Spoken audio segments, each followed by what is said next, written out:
Hi, I'm Nurse Demas, school nurse for Jackson Elementary. Welcome to the first video of the 2004-2005 Nurses Corner video series. Today I will be talking about viruses, stomach viruses, and respiratory viruses to include flu and COVID. Starting a new school year can be a very exciting time for students, parents, teachers, and staff. But this particular time frame, and after extended holiday breaks, is when we tend to see an increase in viruses in our campus and classrooms. Chapel Hill ISD will comply with all health and safety recommendations established by Texas Department of State Health Services, Centers for Disease Control, and the Texas Education Agency. Our focus is always on the safety and well-being of our families, students, educators, staff, and community. Our custodial staff members clean, frequently touch surfaces daily, and perform extra sanitizing measures, classrooms, and areas where flu, COVID, or other viruses start to increase.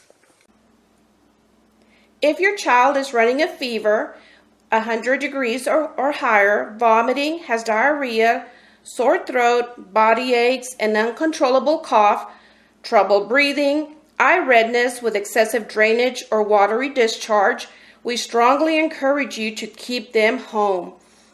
They can return to school once your child is no longer running a fever of 100 degrees or higher for 24 hours without the use of fever-reducing medication, no longer having any vomiting and/or diarrhea for 24 hours without the use of an antiemetic or an anti-diarrheal medication, or with a documentation from the child's physician stating that they can return to school. A student that has symptoms and/or has tested positive for COVID-19 can be at school as long as they are not vomiting and/or having diarrhea and should be fever-free without the use of anti-diarrheal and fever-reducing medications for 24 hours. CDC recommends additional prevention strategies for an additional 5 days, including wearing a mask and keeping distance from others. Even though we are no longer required to report any positive COVID-19 cases to the Texas Department of State and Health Services, here are some recommended guidelines by the CDC. Staying up to date with vaccinations, practicing good hygiene, such as covering coughs, sneezes, washing your hands or sanitizing your hands frequently. When you are sick, stay home, and seek health care promptly for testing and treatment if you are at higher risk. Thank you for watching this video, and I hope the information that I gave you has been helpful.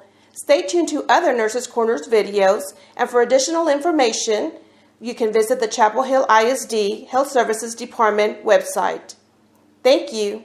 Go Dogs.